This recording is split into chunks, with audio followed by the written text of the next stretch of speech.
Hey all, welcome back. Uh, well, some of you watched a recording with no sound and only one told me about it. Thanks. If that happens, just email me right away. It's not you, it's me. There's a glitch in the system. So I'm going to re-record what I did, try to talk about some things along the way, have some fun, and walk through a design. When I talk about some of these design processes, as we talk about actually the history of design as well, when it says 1 to 2 hours, that's what I'm thinking. And I'm going to miss some of my design process that I had last time because I did a little bit of research and I'll talk through it, but I won't do it here. And I'll do it again in more detail further on because I had it all developed. And then I, of course, closed all my links and stuff. Or actually, I could go see it. Let's do that. So we're at History of Design. I want to close this out. And then in the Meg's book. So I perused the Meg's book. Boop, boop, boop. Had some fun, read through it, and I'll give some tips and tricks later. And I stopped on this one. I can't remember where it is. Here for the Mains, Faust and Schufer, the Mains document, which was like the first document to start to add color.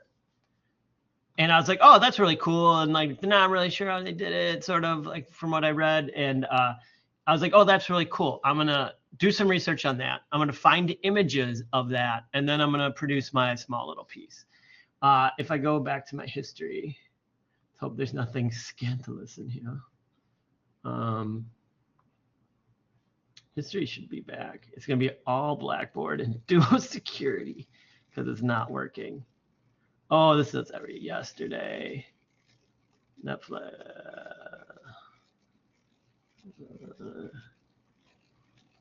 Oh boy. Tuesday morning.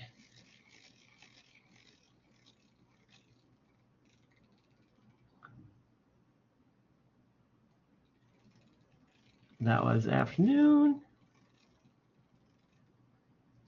All these. Okay. So I went through, and these are all my searches for some imagery, pixels, just a ton. So I was going back and forth. As you can see, I was doing a lot of searching for items. 9 selected. Can I open those? Oh, well. So I did a lot of searching, as you can see. And it wasn't long. When I said a lot of searching, is 15 minutes. All right. So it wasn't like I spent an hour. I was like, okay, I just need to get a little text. I need some images, and I want to find out what to do. And so I got my images, and I made a proper folder. If you go here, oh, didn't mean to do that. Let's zoom down. I have a folder for printing, and I found everything I needed. So like I got a picture of John Faust. This is the picture of their document. This is supposed to be what one looks like now from what it was. Not really old piece. This was a background that I wanted to use. This is what mine ended up looking like. I'm going to try to reproduce that. This is a reproduction. This is the reproduction. And this is some actual stuff. That's Peter. And then that's my print version. So I'm going to be looking. That's what I used. And I'm going to go through this process with you and fix some stuff up. And not fix it up, but work on it. Oddly, the background had a watermark that I used Photoshop to remove the watermark because I didn't need it. And my justification for this is we're not making money off this. This is a school research project. So I found an image that worked. That was high res, right? High res always, 4.6 meg. So it looks good on these designs. So I did that little research. It literally, I'm not kidding you, it took me 15 minutes. So if I'm like, this would take you an hour and a half, then it's just a design process.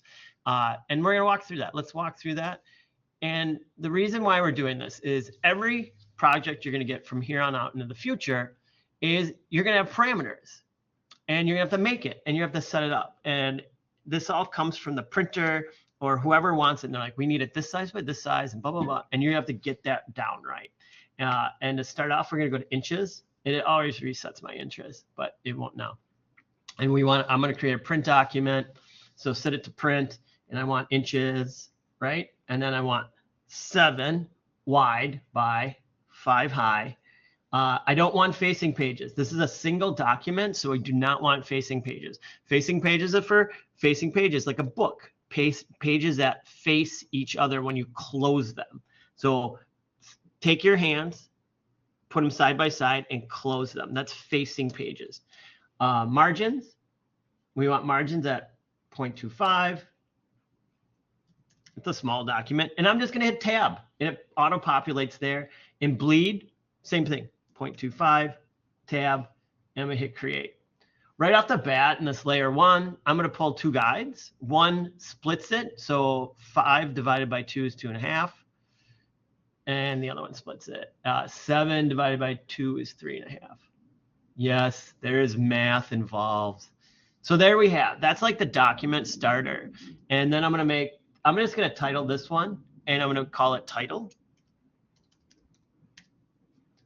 Then I'm going to create another, and then I move these around because it always, it puts it above, which is fine. But I'm just going to move these around. And let's just make sure, yeah, you can see what I'm doing. Just switching around. We need one called images. Why do I work in layers? It keeps your stuff organized. When you're starting the design and you get in the zone and you're really designing, having things separated like this helps you quickly be like, I'm looking at it and I want to move just like that paragraph around. Then you're not like, oops, I moved an image while I was trying to grab this, I grabbed that, and everything moved. Everything's on its own layer, and then you don't have to worry about it ever again. People, yes. What about locking items? Yeah, you know what? That's great until you have to start unlocking things. And then you're like, wait, it's locked, and then you end up doing that thing where it's like unlock all, and then everything unlocks, and then you relock everything. To me, that takes more time, and it's you don't know where it is. Like, I locked everything, but I want to just get to this one item.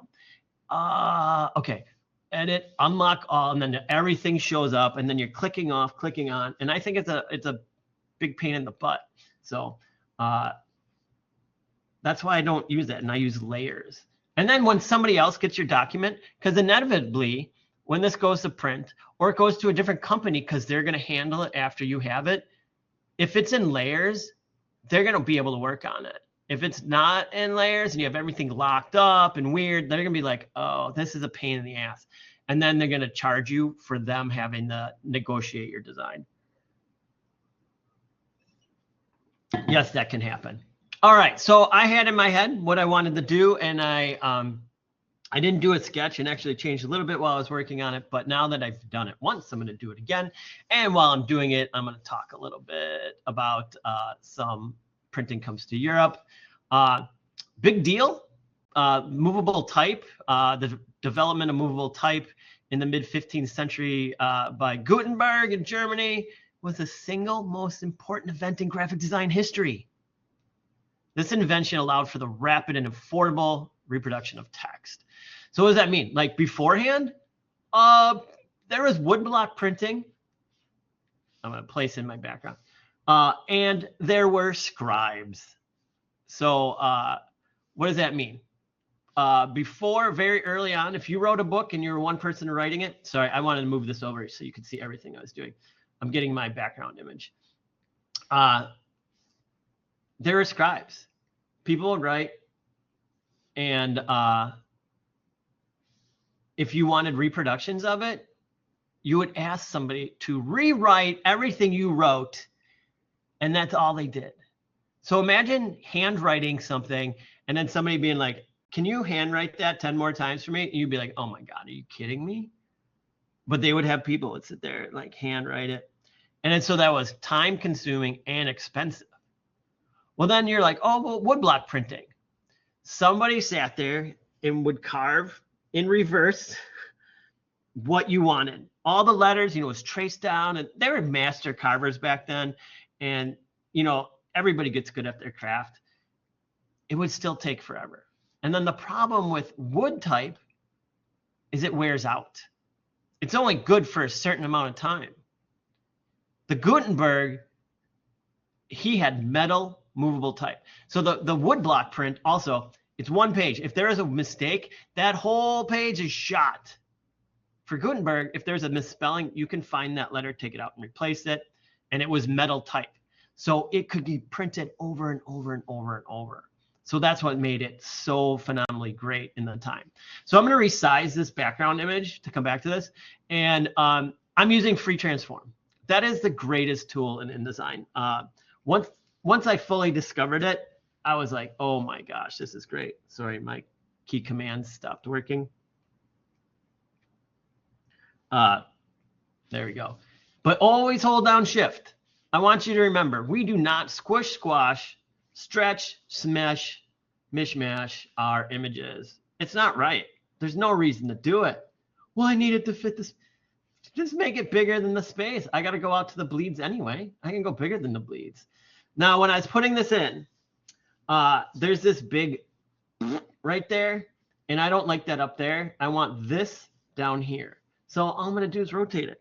So what I'm doing when I'm designing is I'm looking for these flaws or stuff like, how is that going to look to the eye when somebody sees it? Are they going to notice that? Even if it's in the background, is it going to draw the eye or not?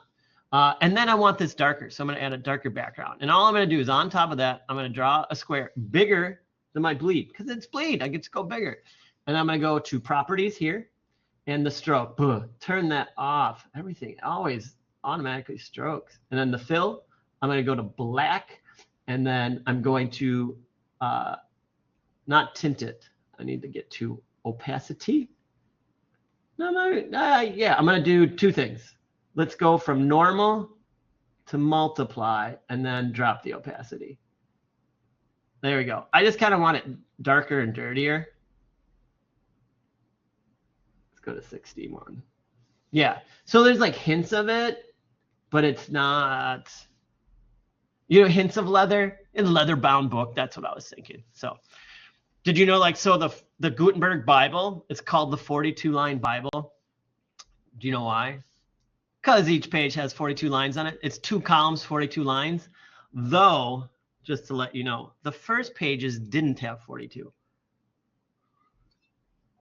They only had 40. Why was that? Because, let's go to the title. Because once they started getting into it, they realized that they maybe should do 42 lines to save on the cost of paper. Paper was expensive back then. All right, I'm gonna grab my title from a different page because I don't have. No, I do. I don't know if I have my Word document anymore. And so I know what I'm doing a little bit because I have this predetermined. So my title is gonna go here. I'm gonna do it in 2 lines. Copy, paste, and then I want my text to be white so we can see it. And then I had a funky font picked. Oh, Masonic Lodge. Is it all the same?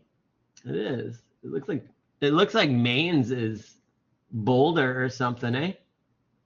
But it's not. So then I want this to like, I'm gonna keep it at that big. I'm gonna just double check. Like, I'm gonna look at everything. Why does that seem like it looks bigger? I'm gonna leave it as is. And then my second line is like the date they produced it. Or like the supposed date that it came out. This legendary piece. And I'm gonna do it.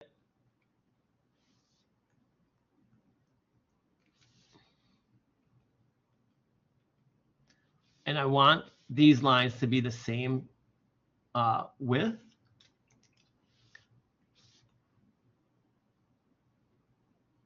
gosh, don't tell me that.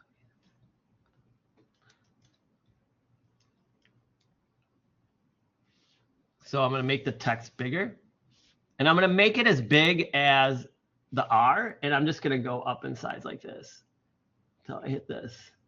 And now I'm going to type in like really low here. I know it's really low on the page, but you can do like 0.25. So I'm going to 21.25. I want it like visually perfect, right? Why not? And then I'm going to tap it up. Oh, it's not letting me do this. We'll leave it. Can I bring this down? There we go. I don't want them that tight. But again, what I'm using here is when you're watching me go, I'm lining everything up with the margin, but nothing's going to go past the margin. And all my stuff goes past the bleed. And again, this is done for every printing. This is for printing purposes.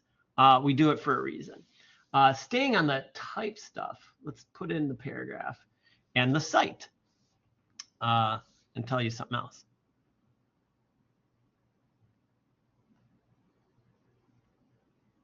So, you know, like once Gutenberg invented the printing press, you know, and it's all great and he had it for a while, of course, people started copying it. What, you know, why not? You start copying it and it starts to spread across Europe.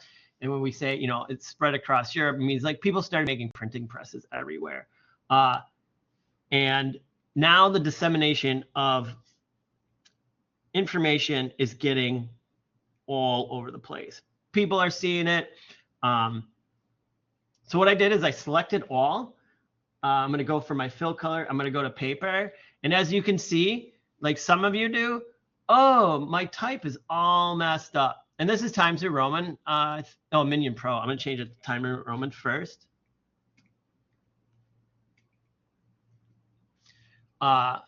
Just because I don't ever use type that comes pre-loaded.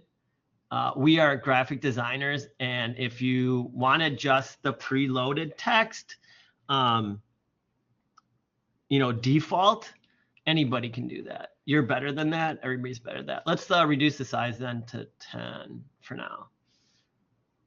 I'm going to actually go bigger because I need to take care of these breaks in the paragraph. So I copied and pasted information, and it's got its own paragraph breaks. So I have to go and take those out myself. Delete, space. That's all you're doing. You got to get rid of those. Delete space. Go up one, delete space. Use your mind when it comes to this. Like, oh, why are there big, long stretches of text? Well, look at it. And you don't have to read it, really. You just have to be like, this doesn't look right, and you fix it.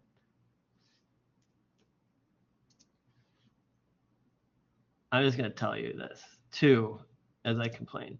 I put this giant mouse up for everybody, and it is hard to use because you can't tell where you're putting it.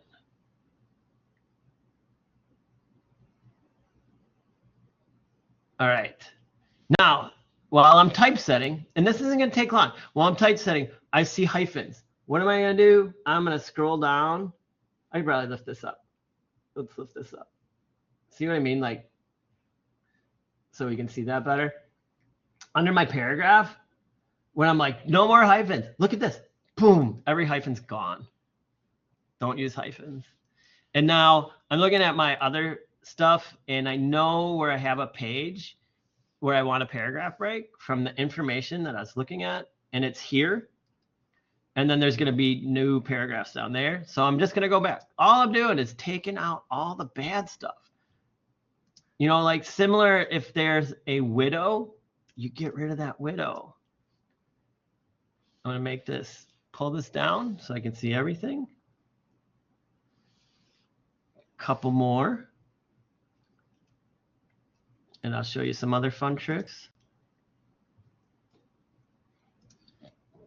All right, so I can see there's a page right there, so capital. I'll go back here.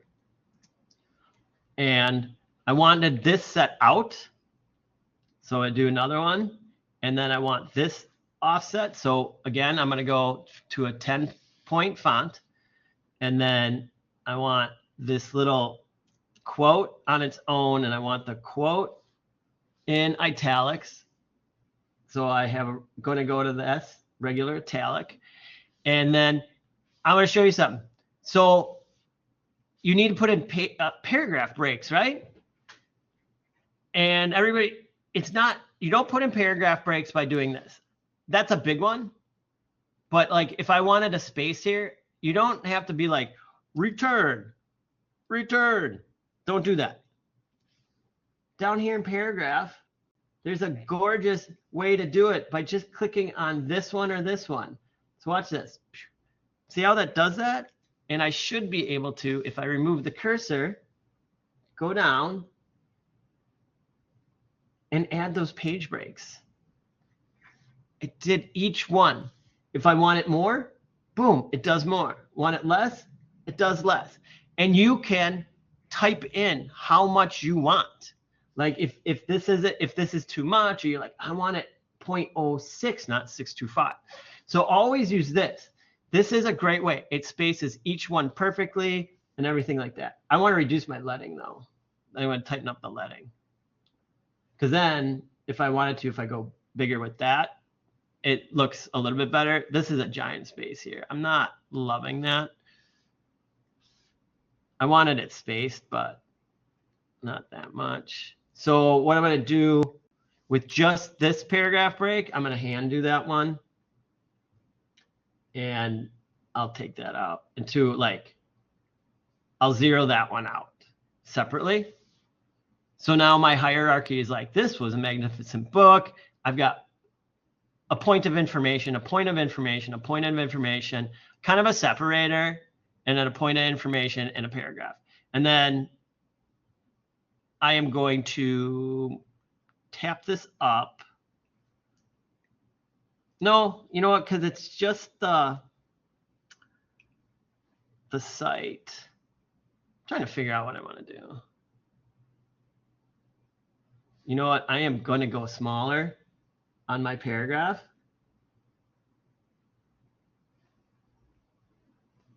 .0625. I do want that because right down here, I'm going to put the site in. I can live with this. It's enough space because of the leading. You can see it. I can even tighten the leading like a 0.5 more. Probably. So when you look at leading when you're designing, you don't want the top of a letter to touch the bottom of a letter. That's too tight. If these ever cross, that's wrong. Don't do that. I'm happy with that. All right, and then I'm going to move this up, and I need a little type. I'm going to do this. And this is a site for where I got all the information. Oh, once I click on it. So I'm going to get too much. I'm going to put it in. I'm going to select all. And change it to white. Fill. Paper. Delete this.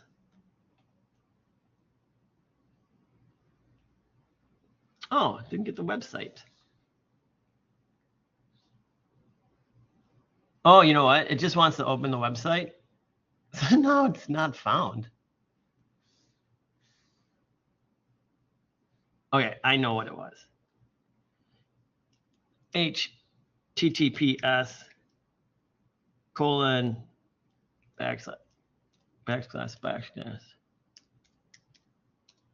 history of information.com / detail. Oh, I don't know. Dot. All right. Now, everybody, this, how did I gather all this stuff? I always delete out this stuff too. Oh, there it is. Now, this tiny 6 point. This is just like, it's there.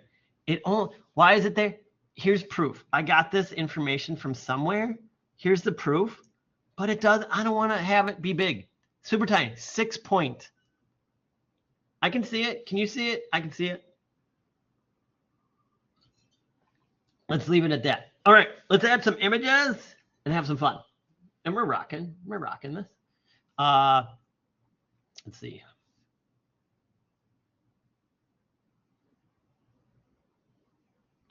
Here, the incubula period, from Latin for swaddling clothes or cradle. The period of invention of printing until the year 1500 is known as incubula. This era saw the creation of thousands of different books and a rapid evolution of typography and book design. Early typefaces. Early printers like Gutenberg mimicked letter forms of manuscript scribes. So the people who were scribing that used calligraphy and like wrote each letter. And so what we did, like early graphic design, is we mimicked what was done by hand in the real world. Skenomorphism is a word in which we mimic something like from the real world.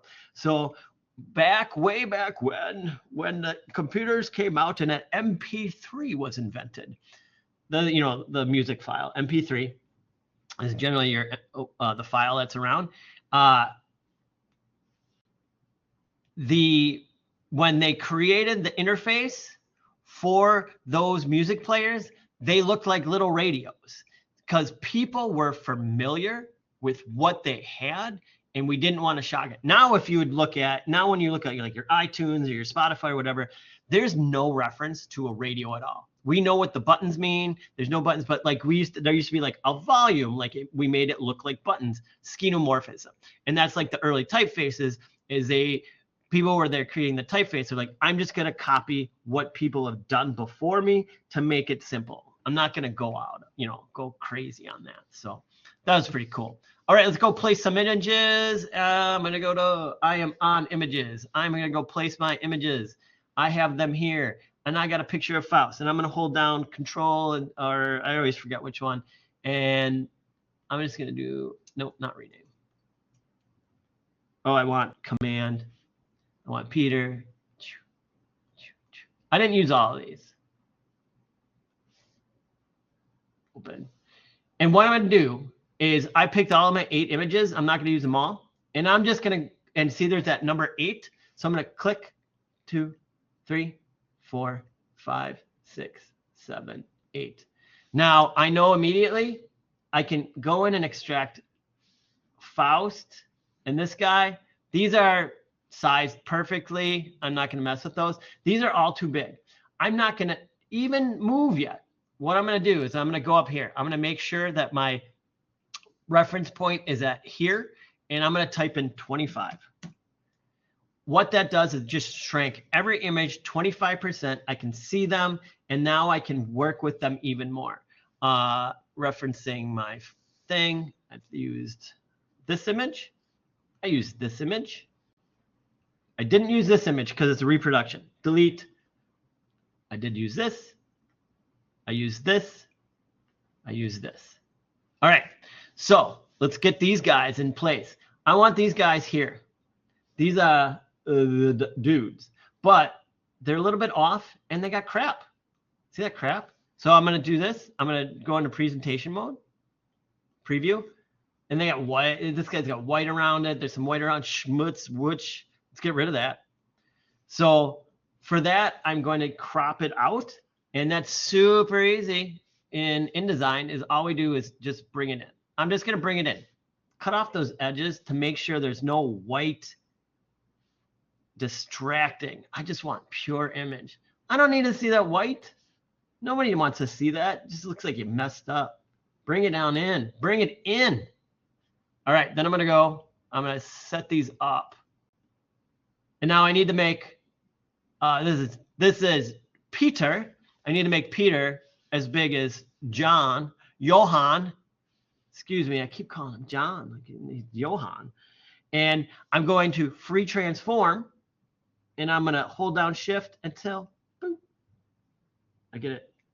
These guys are the same size now. Then I'm going to zoom out. I'm going to put John there. I'm going to put Peter here. I'm going to go to my title, and I'm going to grab this, and I'm going to copy. And I'm actually going to put this text in images. And so it wouldn't let me do that. I think I have paste remember layers. That's really fun to use. Sometimes I use it, and then sometimes I don't. So you just have to remember when to turn it off. And now I need some text. Here it is. Johann Faust. I'm going. I have 2 screens open. They kind of show the same stuff. And so I'm trying to go to the other screen. And now I hit a return. And I'm going to Faust. And I'm going to make it smaller. And I'm going to tighten it up. So let's make it smaller. Doesn't have to be huge. And then I'm going to really change the lighting on it. Like I want those almost touching. Like I love how like those fit together so well. And then it's up. So when we talk about margin and lining things up, and you're like, well, I lined it up with the text box, but the text is lower than the text box. Then move it up. Have that be aligned, right? You're in control. Don't, well, the computer. I don't care. Well, then have the computer design it and go do something else. You know, and then you'll be like, oh, how come I don't have a job? And be like, well, because you had the computer do it all. For this one, I'm going to do right align. We never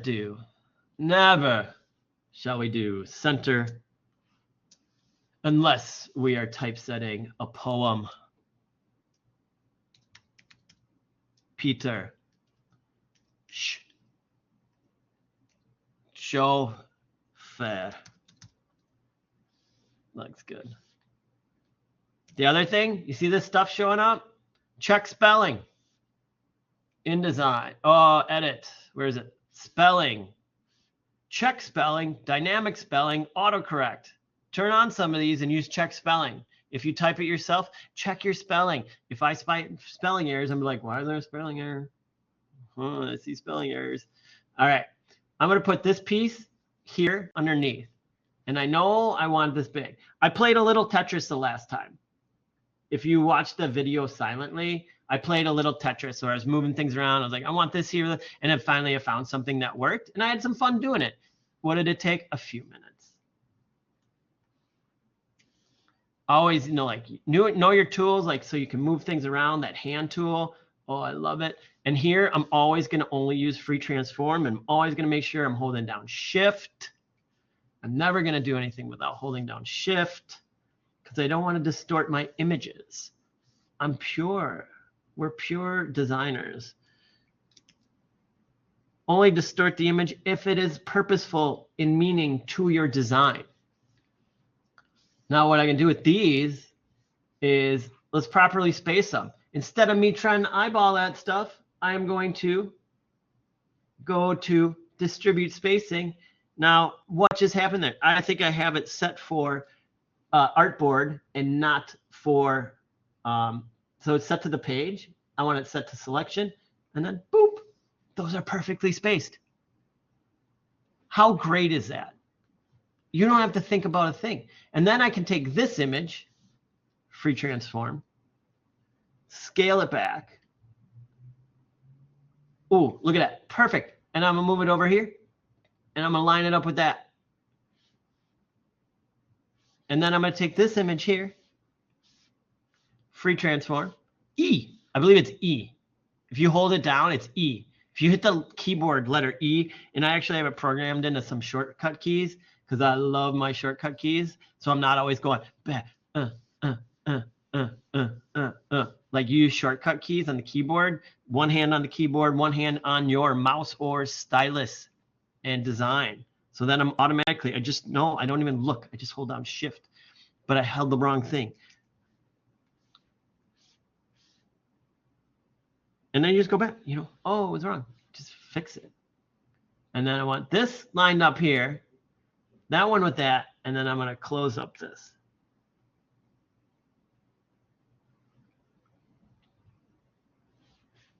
Now, the other thing I want to do, I'm going to take everything on this page. Well, let's preview it. I don't like this gap. I used to have a more equal gap here. So I am going to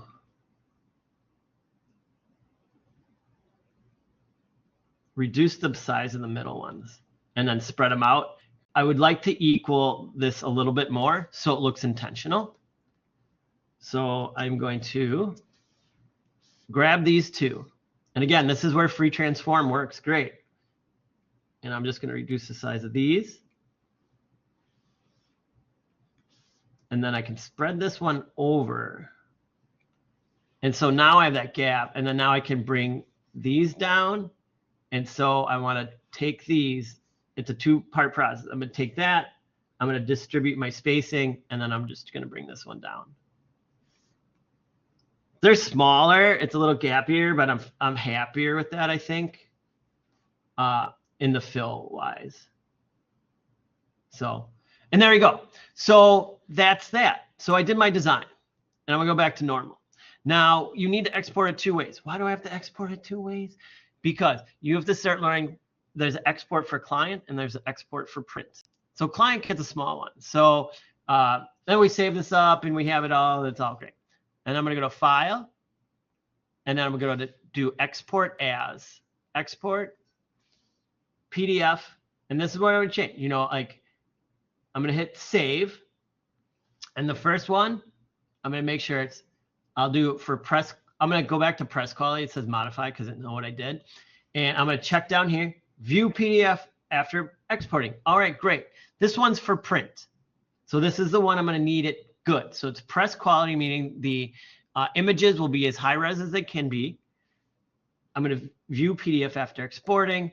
I don't need to do anything with the compression, but marks and bleed, I want to see the crop marks, and I want to use the document bleed settings. All right, that needs to be checked, and crop marks. And I'm going to hit export, and it exports and it opens it right away in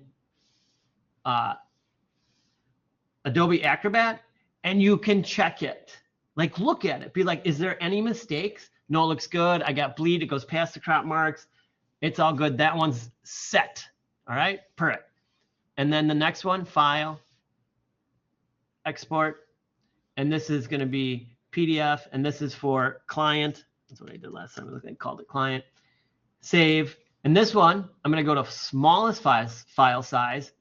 And then in marks and bleeds, I don't want anything marked. And I'm going to hit export. And then I don't show again. And I hit OK. And this one has nothing on it. And this is what the client looks at. It has lower res images over here for easier sending, you know, through email. So you're not sending them a 500 meg file. You're just sending them a couple K. What's the difference in sizes here? I'll show you. Oh, here, client and print from last time. 244 KB versus 1.2 meg. That's a huge difference in sending size, even though it's still small and you're like, oh, 1.2 meg, no worries. But when you start designing really big with a lot of images, that really makes that file go up in size quite a bit. And so we just don't do it. Plus, the client doesn't need to see the trim marks. The client doesn't need to see all that. So that's why we do the two different versions. And that's what I want you to send me. So the last thing about printing comes to Europe as we look at this and I close out. Printing made everybody smarter. Back in the day, books were so rare. Only the most rich people in the world had them, and most religious people in the world had them. And what did they do? They hoarded them. They wouldn't let other people read them. Reading is knowledge. The more people started to read, the smarter they got, the more they realized that they weren't being treated correctly and that they could stand up and say, I know this isn't true. What you're telling us, I've read this. And that's where things changed. So printing, it is a major thing. That is why when you hear about the Gutenberg press, it is the most important event in graphic design history and one of them in the world. So pretty heavy stuff, pretty rad stuff. Do some great design for me. Let me know if you have questions, comments, or concerns. Start coming on in, work with me. I'm telling you, man, when I get these guys, when I get these, the double screens aren't here yet. That's the only thing missing. I have drawing pads. I have drawing screens. I have Wacom tablets. I have all this stuff to make your design better, because better tools makes better design. And if you can't afford it, just come on in, hang out with me. All right. Take care.